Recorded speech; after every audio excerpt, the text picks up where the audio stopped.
महाझूठ, महाचाटुकार और महानफरती गैंग का anti national YouTuber Dhruv Rathee के 13 जून के वीडियो को लेकर एक बड़ा सवाल उठ रहा है। अगर विवाद खान सर और रोशन सर के बीच था तो फिर से इस बहस को अंजना ओम कश्यप के मुख्य पात्र की तरह क्यों पेश किया गया। इसने टीचर की महाभारत में कैसे जहां एक तरफ कृष्ण अर्जुन तो दूसरी तरफ पितामह और दुर्योधन, मैं कौन कृष्ण और कौन दुर्योधन ये नहीं बताया, लेकिन इसने इस स्क्रिप्ट में द्रौपदी को जोड़कर महाभारत का दूसरा निष्कर्ष निकालने की कोशिश की, जबकि सच्चाई कुछ और है। एक मज़ेदार कंटेंट क्रिएटर का अपेक्षा होती है कि वह सभी पक्षों को समान महत्व दे। यदि किसी विवाद को एक पक्ष की आलोचना करे और दूसरे पक्ष का समर्थन करे तो संतुलन बिगड़ जाए, तो निष्पक्षता पर सवाल उठना स्वाभाविक है।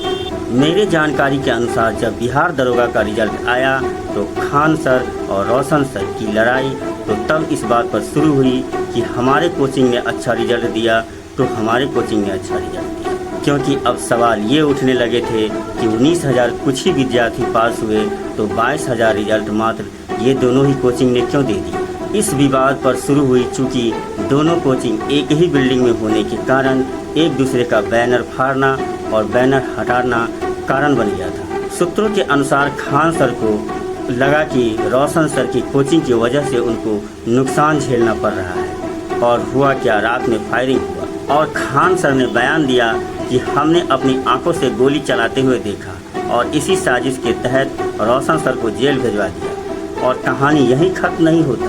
अब रोशन सर के छात्र प्रदर्शन में लग गए और पूरा डेटा खंगालने लगे। जब खान सर के गेट पर लगे सीसीटीवी कैमरे का फुटेज निकाला गया तो मालूम चला कि खान सर के ही दोनों गार्ड हवाई फायरिंग कर रहे थे। तब गार्ड के बयान दिया कि हमें खान सर ने ही कहा था फायरिंग करने के लिए। तब खान सर का बयान आता है कि जब गनमैन को जान पर आता है तो सिर्फ डिफेंस में ये कदम उठाया जाता है।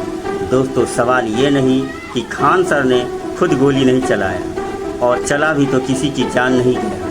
सवाल यह है कि इतने बड़े टीचर अगर ये हरकत पर उतर जाए तो सवाल उठेंगे ही, और एक अच्छे शिक्षक को फंसाकर जेल में डलवा देंगे।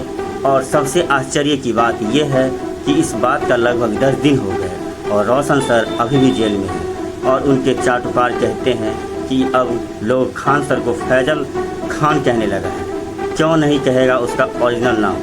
तुम किसी संस्था के नाम पर गुंडागर्दी करोगे और सरकार, प्रशासन और मीडिया उसका असली नाम तक नहीं जान सकता।